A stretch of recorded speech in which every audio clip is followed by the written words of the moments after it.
Welcome to another episode of the Wednesday Conversation. I'm Dusty White, and I'm here with Pastor Bob Thune of Coram Church and Pastor Chris Hemmelman of First City Church.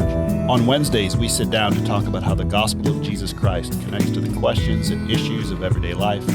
And today, we're talking about pastoral transitions. But first, we're enjoying snacks provided by Chris Hemmelman and his wife, Mindy. I just brought them. You guys. She made them. I brought them. Thanks, Mindy, for these amazing Carmelitas we're enjoying right now. Makes me feel like you listened to the Wednesday Conversation, Chris, because we gave you like a podcast rebuke. You did. We did. You did. And Mindy actually heard it first. She said, I'll make something. She said, hey, if you're going to go back on the podcast, you need to bring an atoning sacrifice. Yes. Thank you, Mindy. Yes.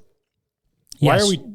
She found this recipe a couple weeks ago, and I think I put on like 10 pounds since she found it. They're pretty tasty. Why are we talking about pastoral transitions on Christmas Eve? Merry Christmas, by the way, everyone. It's Christmas Eve. Why are we talking about pastoral transitions? Well, I suppose it's because I am going to be transitioning. Okay. Let's get the lowdown. I've known about this for a little bit, but our listeners don't. So. For the duration of the podcast, I'm going to act like I didn't know. Okay. Chris, give us the quick story. We'll give our listeners the bottom line and then a little bit of the backstory. Yeah. So I will be early next year. I will be transitioning off of staff at First City and transitioning to a lead pastor position at a church in Woodstock, Georgia. So that is why we're talking about this, because I'm making a big change. How many times have you had to clarify Woodstock with, music festival Woodstock? There's been a couple times. Not the music festival? Yeah. There's actually quite a few Woodstocks in the United States, but I did get that question a couple times. Is this where the festival? I said, no, that's in New York, not in Georgia. Well, Chris, bring us in. For the record, I tried to talk you out of this. You did. I just wanted to be on the record. You did. I don't want you to leave Omaha. Yeah. I'm glad for the Lord's direction in your life, but I did do my duty before the Holy Spirit of trying to convince you not to move. Yeah. You did, because you have been successful in talking. You talked me out of, you put before me, hey, don't go to Des Moines, stay in Omaha. Right. And it worked. Exactly. So you thought, hey, let me shoot my shot again. Maybe it'll work again. I gotta care about my city, man. Try to keep people here, Yeah, keep the good guys here. But having said that, I think this is the reason I want to talk about this as a topic is because I think it is counterintuitive for people to think, oh, a pastor could take a different calling or feel called by God to a new place or a new opportunity when he didn't get fired or there wasn't some scandal. We're used to seeing pastors like, okay, I get it. If somebody blows up their life, that's a different story, or, something dramatic happens. But just the normal course of experiencing a new calling from the Lord or a desire to take a different kind of a role, I think is harder for people to get their minds around. It's hard for me sometimes to get my mind around. And I think for people within churches, right, this can be a challenging thing to go like, oh, what would, maybe you don't like us. Maybe maybe it's us. Yeah. Maybe it's this podcast and we mocked you too much and you got angry and you're leaving. So, well, I mean, to your point, it was even for us, for Mindy and I, as we wrestled through this, why would we kept asking the question, why would we do this? Because there wasn't any disgruntlement. I wasn't bored. It wasn't like, oh man, First City's boring now. And we've kind of flatlined. I mean, last year, or this year, as we were processing through, I mean, we had a church planning resident, so we were processing possibly planning a church. We were in the midst of having significant conversations about trying to potentially build a building on new property we had purchased. I mean, we were growing as a church. We just installed 2 new elders. I mean, so a lot of really good things happening. I mean, we baptized more people this year than we have ever in 10 years. And so a lot of fruitfulness in ministry. So the timing of this actually was kind of interesting in a lot of ways. And so that wrestle of why, when everything is in a good place, that this transition would happen was at the tip of the spear for us as we wrestled through it. What do you say when people ask that? I'm assuming some of that is your own subjective internal sense of God's calling, and some of that has to do with more external factors. But how do you help people think through? Yeah. So what is the why? Like, as people are wrestling with what causes you to say yes to a thing, and you're not leaving behind something bad. You're moving from good to good. Yeah. So that subjective end. I mean, I've had, and you guys have had this experience where you get an email or you get a call from somebody either they don't know you or they know you. Hey, would you be interested in X opportunity? And typically it was just no, very clear, both externally, like no way I would do that, and internally, no. But have a friend who have become friends with him through Acts 29 connections, and he attends this church. And so kind of the backstory, this church they're not part of Acts 29, they're part of the Harbor Network, which is very similar to A29. And about almost 2 years ago, they had to remove their founding pastor for just some leadership issues there. And so the friend of mine spent time as an interim lead, and is a member there now. And so he was the first person to kind of put this in front of me. And that normal sort of clear no that I've gotten in the past, this time it wasn't like, yes, do this, but it was different. So I said, okay, I'll have a conversation. And one conversation kind of led to another, but it wasn't really until May into June when it actually became a serious conversation. So it took a number of months of just kind of wrestling through for Mindy and I just to do a heart check. Like, is there something that would cause us are we running from something? Are we disgruntled? Why is there this sense of like not an immediate no? And we didn't really know at first. It was just this subjective sense of, we don't feel like the Lord's just like shutting this down internally. So once we got to the place of realizing, hey, this is more of a serious consideration, the next kind of phase of this was, hey, let's bring some people into it. And so when I or I should say, before I had my first kind of serious conversation with the elders of this church, I told our elders, hey, I don't know if this is going to be anything, but I want to let you guys know. I want to start this conversation. And I wanted them to be in the process right away. I didn't want this to be something that I was doing in isolation, that, hey, we made this decision and now it's we're just letting you know. But it was, hey, I want you guys to know. And I don't know why. I don't know what's going on, but I'm going to start having these conversations. In processing that decision, we wanted this to be open. We wanted to, give us all the reasons why we wouldn't do this or this is unwise. Here's reasons why this could potentially be a good thing. So trying to make that decision with people as best you can. And that's a risk, because sometimes people's desires, personal desires, and then sense of calling, like those things can kind of get messy at times. And so I think what we wanted is that the conversation was honest, that there was integrity, that we took all of the heat, we took every objection, we took every wrestle. We didn't want to shy away from any of it. And I think that really started to refine kind of our why in this. I would like to, for the sake of my own processing, play the skeptic a little bit. Mm-hmm. Yes. So, because I think about this a lot. I've been thinking, Chris, less about, obviously I'm, vocationally a pastor too. So sometimes I think about, what would cause me to take another calling that hasn't happened for me. But I also think about it from the perspective of helping churches and Christians go like, oh, okay, it's fine. Like, it's okay for our pastor to say yes to another opportunity. But the skeptical side of me wants to ask, okay, so how is this different from a normal person in our church saying, I used to work at Home Depot and now I'm working for Lowe's, or I left this job over here and I'm going to this job over here. It seems like for the average person, that's a very sort of usually a pretty factual conversation of like, hey, HDR, I've kind of hit my ceiling over there, and so I'm going to go look at this job at Leo Daily or at whatever, But we talk a lot more about God's calling because we're talking about ministry. And so how do you weigh, or I guess the skeptical question would be, what do you become, what happens in you that causes you to say, I think the Spirit of God is in this, not just a set of factors on the table? Yeah, great question. And I'll try to answer that by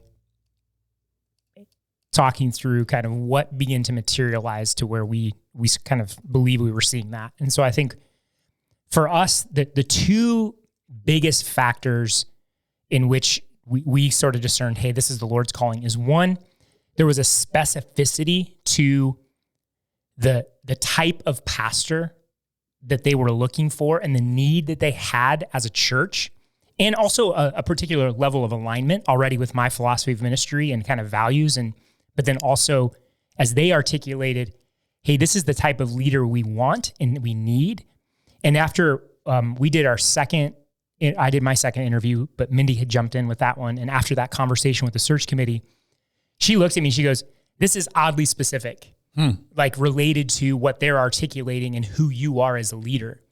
So I think that was one of the pieces where this wasn't just, hey, I want to go do something new, or, hey, it'd be cool to move to Georgia. It was, there's something specific here, going to that sense of call. And then the other piece was discerning, where is First City? Like, is First City in a place where I can step out, hand things off? Not that it's going to be hard no matter what, but First City could come on the other side of that. Not just, hey, we're going to be okay, but no, we can actually continue to grow and thrive and be who we are. And so that was probably the harder lift, because in some ways you are making a decision that affects so many people, both personally. You love these people, they love you, there's friendship, but then also, hey, I might be forcing you guys into a job shift without, in some ways without, you guys like signing up. So we had to wrestle through that. But as it became clear that First City was going to not just be okay, but can thrive, and that to see the faith of our staff, of Paul, of our elders, and then as we brought more people into the church, to see, okay, as hard as this is going to be, as sad as we are, all the emotions, we're going to be good. We're going to be fine.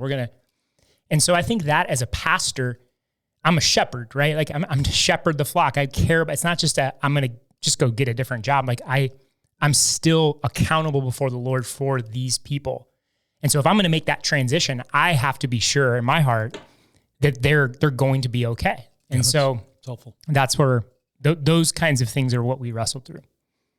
I think what you just said there at the end is the answer, Bob, that I would have to your question, which is, in ministry, it feels there's a different weight to the calling because of the shepherding responsibilities, because of, I can't just go take another job. This needs to be handed off well, because I am, to what you just said, like accountable to the Lord for my work here. I think it's interesting in moments like this, ministry transition. I would say a couple of things. One is, I think it's actually pretty healthy and pretty beautiful when a pastor can express what you just said about specificity to the calling, but also give word to desire or longing, or, it just seems like the Lord's not shutting this down, and it's not necessarily sinful. It's not like right, wrong, or good or bad. It's just, this seems to be happening, and the Lord is in this, people are in this, my community is in this.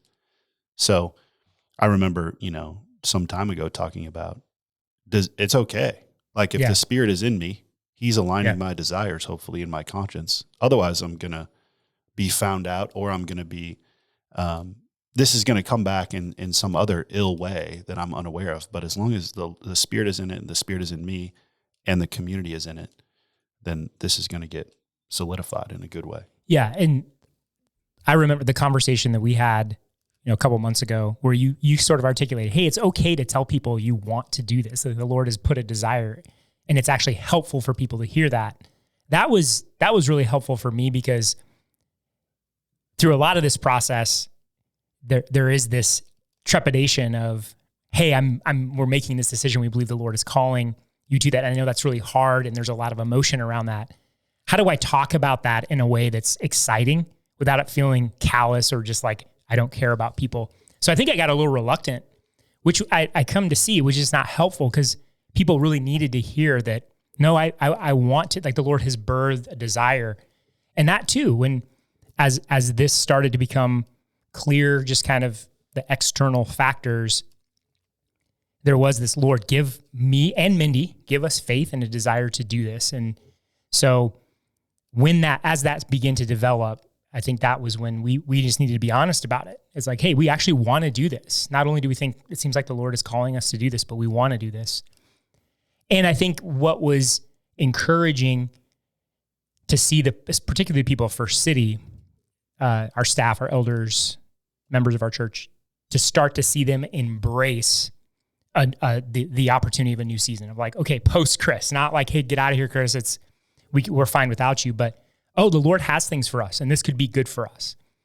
Dusty talks sometimes about the stages of grief. Chris, I want you to tell us, what are the stages of people sort of reckoning with a shift like this? Because you've sort of walked through that as you let people know, right? Just sort of like people, like when you told me, I was like, hold on, what? You go from hold on, what? To like, okay, I can see that. So what's sort of the journey that people need to go through to sort of arrive at a spot of like, okay, this is all right. Yeah.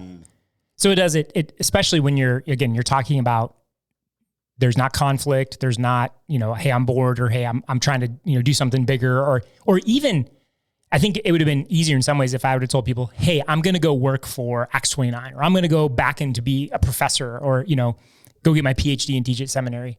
But hey, I'm going to pastor another church.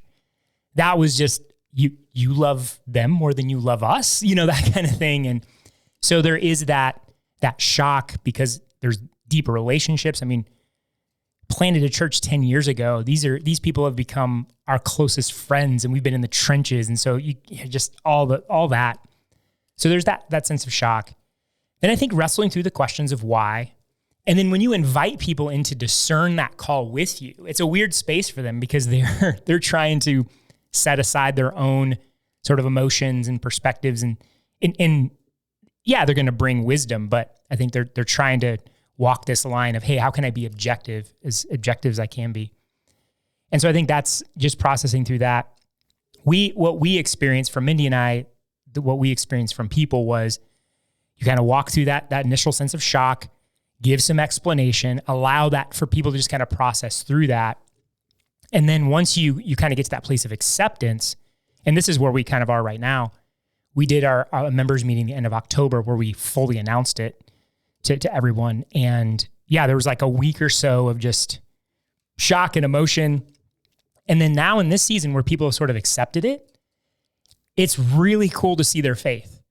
Like it's weird. I'll admit it's weird because there's like the talking about life in the church with us not here, but there's this embrace of like, hey, we're going to rally. We're going to, put our hand to the plow and keep going. And so when they kind of get to that place of faith and acceptance and, hey, we're going to keep building, that's actually kind of encouraging as a pastor. Yeah. You start to feel like, oh, they're going to actually make it and they don't really need me here. What do I do here again? It's kind of like when you come back from sabbatical, you're like, come back from sabbatical, you're like, oh, this is actually going fine. You guys have been doing just fine. I think it's good for people to work through that wrestle, because I think the reason why there's so much faith and a willingness to grab is because they've had to work through just the sadness, the questioning, and for people to see, okay, God's hand is in this. Like Chris and Mindy, like I've so appreciated when people have said, hey, we have trusted you for 10 years to follow the Spirit, to process wisely. Why would this be any different? So if you're saying the Lord is in this, then we trust you. Well, and how refreshing is it in a world where so many stories are tragic stories to hear like, that's a good story of someone who's done faithful work in a place, and now God's calling them to do faithful work in another place. That's a great reason to lose a pastor, as opposed to all the really hard reasons that sometimes people go through transition. Yeah, so. And a couple of people stood up and said that at our members meeting, and I appreciated that there was this, hey, this is not a lot of churches' stories, and so we can rejoice in that. Yeah, I think that takes a great deal of maturity as well, to realize, okay, right now I'm a little shocked or upset or sad or something, but I'm going to see through that, or I'm going to at least get through that to get to the spot of, we've been following you for 10 years and we've been trusting you, except today, actually. Now we don't. Out the window, I'm obviously going to be triggered towards like, well, something's off in me, in that moment. So that's a really mature response. And it's natural to try to find, hey, what's the real reason? What's the secret reason? Because again, it's so, the narrative is so often, and sadly too often it is the case, that pastors leave because of X reason. And so I think part of that shock is also, what are you not telling me? Right. What's really the real going story? On? Yeah. Right. And so actually once you realize, okay, no, there isn't no secret reason here, I think that also helps with the processing and coming to that place of faith and acceptance. What are some of the questions, Chris, Bob, that you think pastors should for sure be thinking about in this type of situation? I have I try to help people think through a lot of questions. I think I asked Chris some of these questions. One is just like, hey, are you being honest with yourself about is this actually a really compelling good opportunity that fits you well, or is it just like the new shiny object? So I think my concern in these conversations can be that just like I was asking about how the Spirit directs, there can be a tendency to over spiritualize stuff where it's just like, actually, I'm just kind of tired out and I've gotten bored. Like there are reasons why pastors who actually feel that deep down can put a spiritual spin on that. And so with guys I love and I'm walking with, I just want to say, hey, make sure you're not doing that. Like be honest enough with yourself or with your wife to know if that's going on anywhere. So I usually try to start from a more self-critical place, Dusty, to say, hey, let's make sure that we're weeding out any kind of, stuff under the surface that just is unprocessed. And then as long as that's not there, then I'm usually asking questions more like Chris said, hey, tell me why you think this is a good fit for who you are, for where you are, what's compelling to you about this opportunity. I'm trying to get inside what feels enticing or exciting. What is God seeming to do here? And who are the people you're talking about it with? Who have you, it is hard in a situation of a pastor processing a different call because you want community, but everybody that you bring into that is going to feel all the things. Everyone's affected by that. So it can be really challenging for pastors to feel like, hey, the people I trust the most, who would usually be my elders or my close friends in the church, I'm going to bring them into this. and then they're, it's going to take them a minute to actually be able to get through the shock to help me think objectively about it. Yeah.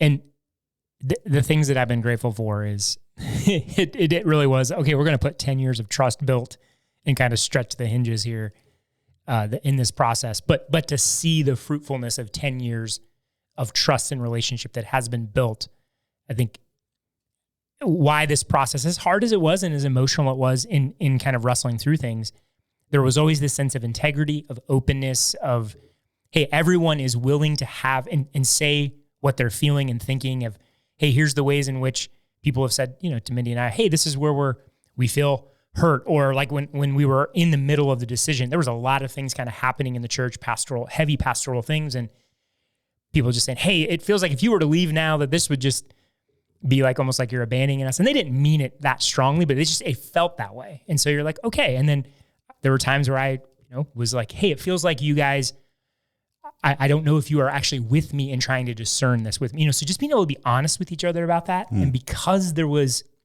so much trust, we were able to meet each other in that and to work through those things and like, hey, yeah, how can I think well about where you guys are coming from and how can you guys think well about what we're wrestling with? And so I also think there just has to be this willingness to say it's going to be messy. Like it's going to be emotional. There's no like perfect, clean process. I don't think anybody sinned against each other in any of this, but I think we had just some raw moments and I'm grateful for that because again, it made the process full of integrity. There was nothing sort of held back. There was no willingness not to go to some of those self-critical places. And man, I spent so much time out at Fontenelle Forest wrestling with those questions. And there was this spot I would go to. I was, out there probably 3 or 4 times a week.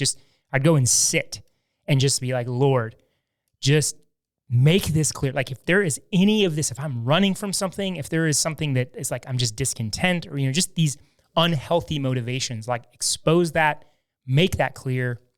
Because I don't want to make this decision out of that because I love First City. I love what we've built. I love these people. I love ministry here. I don't want to run from something in an unhealthy way. And so I'm just grateful that, I had people asking me those questions and I was just kind of kept pressing into that. You've said a couple times, just the relational trust is a key factor. It's something you can lean on in a decision like this. And it's also something you rely on to help you make a decision like this. I'm trying to think, Dusty, about like situations that have been not as good where pastors have left. And it's usually what I often see is there's a lack of trust already in the system. And so everybody reads things in the worst possible light. It's like, this person is leaving. There's some other scenario under the surface. And then there's just a lack of sort of like mutual goodwill, or at least a lack of ability to get to the place where I'm trying to help you process in a non-self-interested way, which is a hard thing to do. Yeah. And it takes, where I think, we always talk about how the gospel applies on this podcast. I think where the gospel applies in this situation is to remove self-interest from the equation and just to say like, well, what's best for Chris and Mindy, or what's best for this church? How would it help them discern whether this is the right step?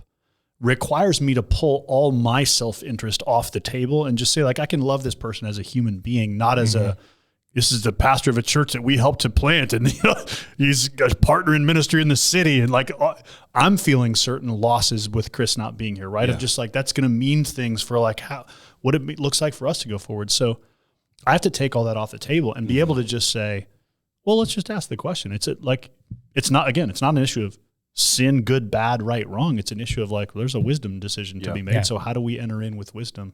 And I think it takes so much death to self and so much gospel clarity for anyone in the situation, elders, church members, friends, to enter into a question like that in a way that just feels like, yeah, I can just ask you, I can help you process that question. And it, probably took me a day and a half to get there. My first conversation with Chris was probably a lot more like, dude, why would you even think about this? Yeah. And then, getting to a place where you can get self-interest out of the equation is important. And I think it's hard to do. Yeah. And working through that was a big part of the process, especially in the summer, like when it was really kind of at its fever pitch of intensity and emotion for everyone who knew at the time and who was involved to work through that. And it's same for us. I mean, same for Mindy and I. And I think that's where the unity that we had built over 10 years was really started to show itself, because I think when we were able to have honest conversations about where maybe there was some miss, or just, hey, can you consider some things? And then just watching people respond, oh, yeah, that's what I ultimately want to do. Both sides. So thankful for that. So thankful for that. And just, I think, again, it just speaks to so much of the beauty of what we've experienced these past 10 years. I want to connect those two threads, so the thread of relational trust and the thread of gospel. Because what you just mentioned is, actually, to get to that place, I have to put some hard things on the table, or I have to be willing to say what I'm really thinking, right? And to say what I'm really thinking and have someone else say what they're really thinking, and what they're thinking might be, Chris, I'm angry that you would consider this, or Chris, I don't think this is the right decision, or Chris, I'm wrestling with what this is going to mean for me. To put that on the table in a room where it's like, it's okay to say that is a rare thing. Yeah. And only in a gospel culture, only if you have a healthy gospel can you do that. But my concern is, if you don't do that, what ends up happening is you just keep all that stuff in the background, and it ends up coloring how you relate to the thing going forward. So there's a real beautiful way that the gospel creates an environment of relational safety where it's okay to say, hey, Chris, is it okay for me to say I'm actually a little frustrated that you're thinking about this? Like, can you handle that? And can I handle saying that? Is it okay to put that in the room? Yeah. That's really powerful in a moment like this, or in a decision like this. Yeah. Yeah. There was multiple times where there were that raw of conversations that in kind of different pockets of people with those. But then there was at one point, this was, I think, September, Mindy and I were like, okay, we want to get everyone who's been wrestling with us at that level in the room together. And so as our elders, some of our friends in the church, a couple people who were on staff, and just said, hey, we weren't invited. We didn't know about that meeting. Let's just bring it all. Bring it all. And that was that again, it was the ability to be able to say direct things. No one got offended and like hurt and ran away. Everyone's like, okay. And at the end of that meeting, there was this collective sense of, hey, we're for each other. Yeah. And we want to follow how the Lord is leading in this, and we want to lay self-interest down in all those ways. And so it was a helpful part of the process, but it was hard. It was a hard meeting. Yeah. And I think everyone had to kind of hear some tough stuff. So, well, it's awesome that you can have that kind of a meeting, right? Yeah. Not everybody would even want to sign up for a meeting like that. So that's really powerful that the culture can sustain that.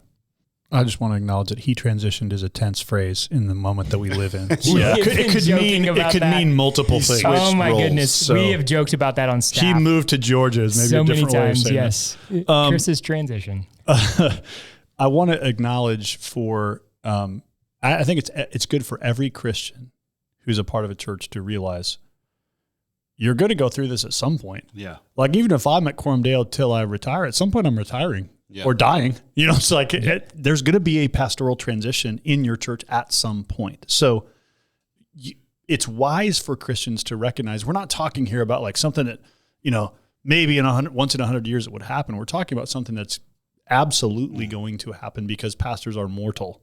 And so even if they don't get called to a different place, they're going to come to an end in their ministry. And so Christians have to have a category for like, how can I, in a moment of transition like this in a church, whether it comes now or later, how can I be a force for good, one who believes the best, one who helps celebrate the past and look forward to the future? All of that is actually really crucial, just healthy church member work. And I think what's interesting is like, we don't often think about that because if you have the privilege of being in a church that feels pretty stable, you don't have to go through that very often. But every one of us should realize that like that's in your lifetime, that's going to happen. Yeah. So just Christians embracing, I want to be able to tell great stories about the journey of a pastoral transition is an important vision to have. Yeah. So Chris, this is taking place Q1 of next year. Is that about right? Yeah. So my last Sunday at First City will be February 1. One of the things that leaving us when it's cold and dark. Yeah. Thanks for that. Yeah.